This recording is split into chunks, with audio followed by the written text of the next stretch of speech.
Hey everyone, welcome back to my YouTube channel unique classes. तो आज हम देखेंगे doctor Bhimrao Ambedkar school of specialised excellence 2023 के लिए क्लास नाइन्थ जो है आपकी, उसका स्टेम के इम्पोर्टेंट टॉपिक्स की बात करेंगे आज हम कि आपके क्या क्या ऐसे इम्पोर्टेंट टॉपिक्स हैं जो आपको करके जाने बहुत ज़्यादा इम्पोर्टेंट है। क्योंकि एक एग्ज़ाम के नज़रिए से अगर देखा जाए तो वैसे तो सब कुछ इम्पोर्टेंट होता है। आपका पूरी की पूरी बुक इम्पोर्टेंट है, मैं उसमें से एक भी चैप्टर नहीं कटवा सकती हूँ कि इसे आप मत करो। लेकिन कुछ चैप्टर्स हमारे ऐसे निकल के आते हैं जो कि बहुत बहुत बहुत ज़्यादा इम्पोर्टेंट होते हैं और जिनको करके जाना बहुत ज़रूरी है। उनमें से 100% आपके MCQs पूछे ही जाते हैं। जैसा कि आपको पता हो, अगर आपने मेरी पुरानी वीडियो देखी हो इम्पोर्टेंट टॉपिक्स की, 2022 में मैंने बनाई थी 21 से 22 के सेशन के लिए। तो उसमें भी मैंने कुछ इंपॉर्टेंट टॉपिक्स आपके बताए थे एंड बच्चों ने मुझे बताया था कि जो मैंने इंपॉर्टेंट टॉपिक्स बताए थे वो उनके पेपर में आए थे, उनमें से क्वेश्चंस आए थे। एंड इसीलिए उनका पेपर अच्छा गया क्योंकि उन्होंने उन टॉपिक्स को पढ़ लिया अच्छे से और फिर उन्होंने अच्छे से उन क्वेश्चंस को अटेम्प्ट किया। ठीक है। तो अभी स्टेम की वीडियो आई है क्योंकि बच्चों की डिमांड बहुत ज़्यादा बढ़ गई थी कि स्टेम की वीडियो लेके आई जाए इंपॉर्टेंट टॉपिक को लेकर।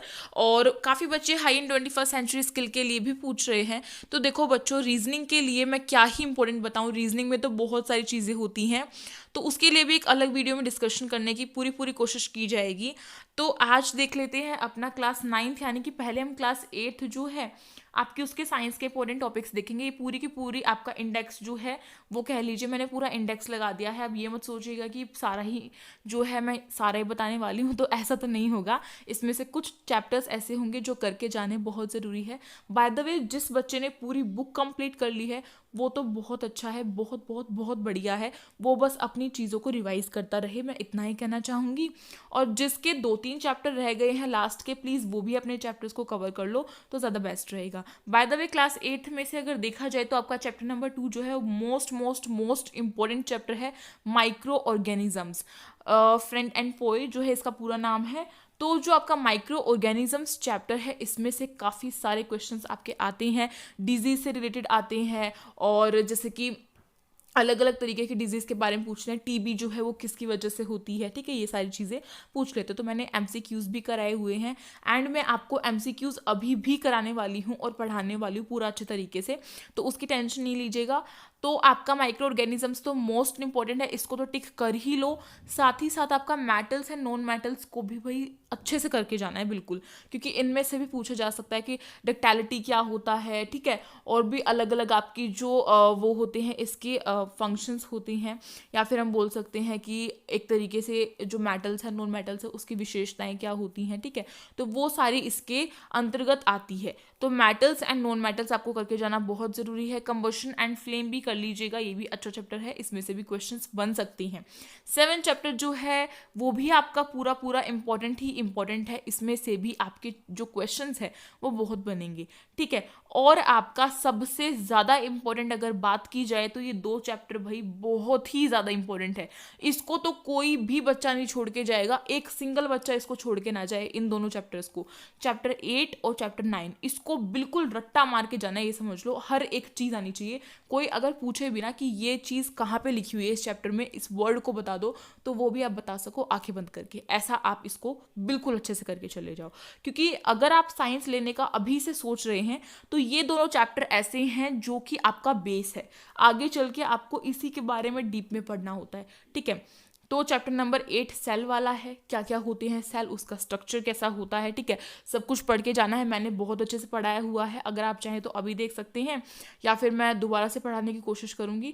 और उसके बाद चैप्टर नंबर जो आपका 9 है, रिप्रोडक्शन वाला चैप्टर, वो भी आपको ज़रूर करके जाना है, ठीक है। रिप्रोडक्शन आपका चैप्टर है and reproduction in animals and plants होगा इसका पूरा नाम, यहाँ पे थोड़ा सा गलत नाम दिया हुआ है, इसको कट कर दो, ठीक है।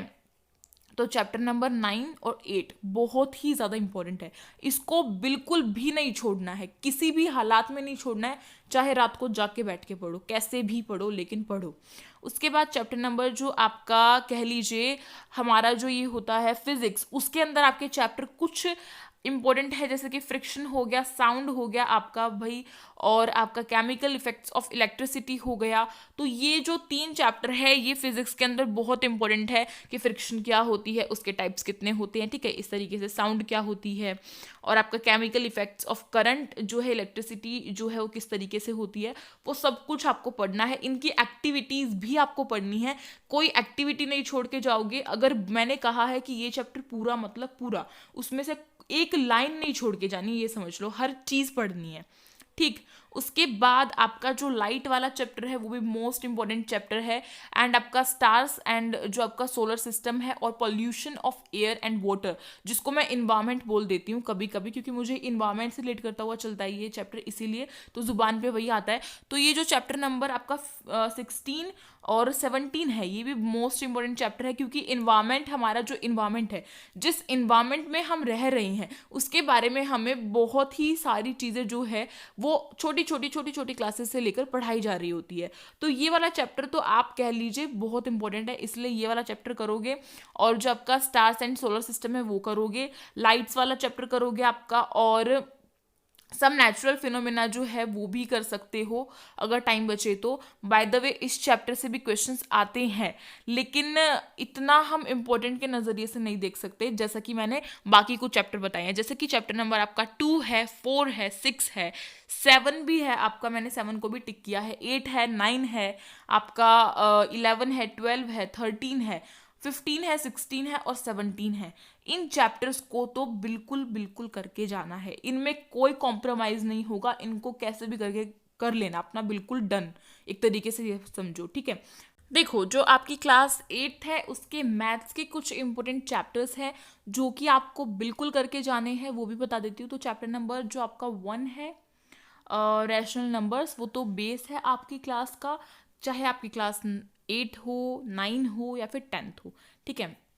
8th, 9th और 10th, इन जो ये क्लासेस हैं ना, 3 क्लासेस जो हैं, इसमें आपका ये वाला चैप्टर ज़रूर रिपीट होएगा, इसे करके बिल्कुल बिल्कुल बिल्कुल जाना है, कोई बच्चा ना भूले, ठीक है। चैप्टर नंबर जो आपका 2 है वो भी करके जाना है, और आपका जो डाटा हैंडलिंग है वो भी करके जाना है, आपका चैप्टर नंबर 5 बहुत इंपॉर्टेंट है, ठीक है। और आपके जो चैप्टर नंबर 6 एंड 7 है ये तो मोस्ट इंपॉर्टेंट कह लीजिए, जो आपके रूट्स वाले चैप्टर है, और कंपेयरिंग क्वांटिटीज़ भी करके जाना है, अलजेब्रिक एक्सप्रेशंस या फिर आइडेंटिटीज़ जो है आपका ये भी करके जाना है, और चैप्टर नंबर 11 ये तो मैथ्स की जान होता है, ये तो बहुत ही ज़्यादा इससे क्वेश्चन लेके आए जाते हैं, इससे एरिया वाले क्वेश्चंस पूछे जाते हैं, जैसे कि सिलेंडर का एरिया हो गया, आपका स्क्वायर का एरिया हो गया, फिर कट कर देते हैं कि एक वायर है, पहले वो सर्कल में थी, उसका एरिया इतना है, अब उस वायर को एक स्क्वायर में पूरा मतलब फोल्ड कर दिया गया है, तो उसका एरिया कितना होगा ये बताओ। तो इस तरीके से क्वेश्चंस आते हैं, आपको पता है, और वैल्यूज़ दे दी जाती है, और MCQ आएगा तो जल्दी जल्दी निकालना आना चाहिए, उसके लिए फॉर्मूलाज आपको याद होने चाहिए, तो फॉर्मूलाज याद कर लो, ठीक। उसके बाद आपका जो डायरेक्ट एंड इनवर्स प्रपोर्शन है वो भी आपका अच्छे से होना चाहिए। चैप्टर नंबर जो 12 है आपका पावर्स वाला, वो भी आपका अच्छे से होना चाहिए। 14 भी आपका बहुत इंपॉर्टेंट है, फैक्टराइजेशन बहुत इंपॉर्टेंट है, इंट्रोडक्शन टू ग्राफ्स भी आपको आना चाहिए, जिससे कि आपको बार ग्राफ, पॉइंट ग्राफ, इन सब की नॉलेज हो एटलीस्ट, ठीक है। तो ये कुछ चैप्टर्स मैंने आपको बताया है। प्लेइंग विद नंबर्स भी आप करके जा सकते हैं, एक नज़रिए से देखा जाए तो आगे चल के आपकी क्लासेस में प्रोबेबिलिटी वाला चैप्टर है तो उसी से थोड़ा रिलेट करते हुए चलता है। तो ये चैप्टर्स आपको 8th क्लास के करके जाने हैं, इनमें से ज़रूर क्वेश्चंस पूछे जाएंगे, डेफिनेटली पूछे जाएंगे, तो इनको करके ज़रूर जाएंगे आप, ठीक है। चैप्टर नंबर 1 है, 2 है, 5 है, 6 है, 7 है, 8 है, 9 है और 11 है, 12 है, 13 है, 14 है, 15 है एंड 16 भी आप कर ही लीजिएगा बिल्कुल। अभी बात करते हैं आपका, यहीं पे नहीं सब कुछ खत्म हुआ है, अभी हम 9th पे भी चल रहे हैं। क्यों 9th पे चल रहे हैं? क्योंकि आप सभी को पता है कि 9th में से भी कुछ जो चीज़ें हैं वो आपसे पूछी जा रही हैं, आप सभी के कमेंट्स को देखकर और जिस तरीके से आप बता रहे कि रेफरेंस बुक में इतना मुश्किल दिया हुआ है सब कुछ, तो उससे एक चीज़ ये निकल के आती है कि कहीं ना कहीं SOSC में भी 9th का तो पूछा ही जाएगा। बेसिकली मैथ्स तो पूछी ही जाती है हाई लेवल की, मैंने आपको पहले ही क्लियर कर दिया था, शुरू से ही मैं आपको एक चीज़ बताती हुई चल रही हूँ कि आपकी मैथ्स हाई आने वाली है, बहुत हार्ड आएगी मैथ्स का, तो आपको 8th की अच्छे से करके जानी चाहिए, 9th की अच्छे से करके जानी चाहिए, जो चैप्टर्स मैं बता रही हूँ उनको अच्छे से करके जाना है। प्रैक्टिस पे प्रैक्टिस करो मैथ्स की जितना हो सके, उसी से होएगा सब कुछ। उसके बाद चैप्टर जो आपकी क्लास 9th है उसका साइंस का देख लेते हैं। चैप्टर नंबर 1 कर जाना, मैटर इन आवर सराउंडिंग कर जाना, ठीक है। और आपका is pure matter around us, ये वाला कर जाना, is matter around us pure, ठीक है। और आपका एटम्स वाला, मॉलिक्यूल एंड एटम्स, ये कर जाना। तो ये कुछ जो चैप्टर इसमें से मतलब थोड़ा थोड़ा, ऐसा नहीं कि सब कुछ ही रट जाओगे, ऐसा नहीं है, थोड़ा थोड़ा थोड़ा थोड़ा, ठीक है, ये करके चले जाना। और जो आपका सेल वाला चैप्टर है वो कर लेना, जो बायोलॉजी। देखो पहले मैंने केमिस्ट्री में से बताया है, केमिस्ट्री में से ना 1 और 2 चैप्टर तो जरूर करके जाना, 1 और 2, फर्स्ट और सेकेंड चैप्टर केमिस्ट्री का जरूर करके जाना। और बायोलॉजी की बात कर ले तो इसमें सेल वाला चैप्टर जो है फंडामेंटल यूनिट ऑफ लाइफ, ये भी जरूर करके जाना है। आपका जो डाइवर्सिटी इन लिविंग ऑर्गेनिजम्स, आप ये भी करके जाना जरूर, ठीक है। और आपका आगे बात करते हैं, आगे आपका जो चैप्टर नंबर 8 है मोशन वाला, फिजिक्स में से, ये कर जाना। Force and laws of motion, यानी कि जो न्यूटन के लॉ हैं वो आपको करके जाने हैं, ठीक है। तो ये 9 वाला कर जाना, 8 एंड 9। और आपका ग्रेविटेशन जो है वो भी करके जाओगे आप। Why do we fall ill, ये वाला करके जाना। साउंड वाला जो है 8th में करके जा रहे हो, इसमें भी करके जाओगे। एंड आपका नेचुरल रिसोर्सेज वाला करके चले जाना। तो ये चैप्टर कुछ ऐसे हैं जो आपको मोटे तौर पर पढ़ के जाने हैं 9th के। वैसे 9th की साइंस जो है वो इतनी आई नहीं थी पिछले साल मोस्टली आपके 8th में से आए थे, और जो बच्चे 8th की साइंस को अच्छे से करके गए थे उनका सिलेक्शन हुआ था, लेकिन मैथ्स हार्ड आई थी। बट इस साल हो सकता है कि आपकी साइंस भी आ जाए 9th की। तो 9th का जो फर्स्ट, सेकेंड, थर्ड है, 5th चैप्टर है, 7th चैप्टर है, 8th है, 9th है, 10th है, एंड आपका 12 है, 13 है। इन चैप्टर्स को कर जाना। इनमें से फिजिक्स के और बायोलॉजी और केमिस्ट्री है, सब कुछ बटा हुआ है। आपको आगे भी पढ़ना है, अभी भी पढ़ना है, तो थोड़ा ध्यान से पढ़ लो। अभी टाइम है, अभी इतना कम टाइम नहीं है कि आप नहीं कर सकते, कर सकते हो बिल्कुल। ये सोचो कि आपके पास तो एक ही बुक है। जो ह्यूमैनिटीज़ के बच्चे होते हैं बेचारे, उनके पास तो 3-3 बुक होती हैं, वो कैसे करते हैं, ये सोच के देखो और करो, कर सकते हो आप सब भी, ठीक। उसके बाद जो 9th की मैथ्स की बात की जाए तो 9th की मैथ्स आपको बहुत अच्छे से करके जानी है। नंबर सिस्टम जरूर करके जाओगे, सभी बच्चे पॉलिनोमियल्स करके जाओगे, ठीक है। और आप करके जा सकते हैं, कोऑर्डिनेट ज्योमेट्री भी कर जाना। और हमारा एरिया जो आपका सर्कल वाला चैप्टर है ना वो करके जाना आपको। और हीरोन्स फॉर्मूला वाला चैप्टर करके जाना। सरफेस एरिया एंड वॉल्यूम्स वाला करके जाओगे। प्रोबेबिलिटी करके जाओगे, ठीक है। और आपका स्टेटिस्टिक्स भी करके जाओगे, ये वाला चैप्टर, ठीक। और लीनियर इक्वेशन इन 2 वेरिएबल, ये तो मैं कैसे भूल गई, ये भी करके जाना है, बहुत ज़रूरी है चैप्टर।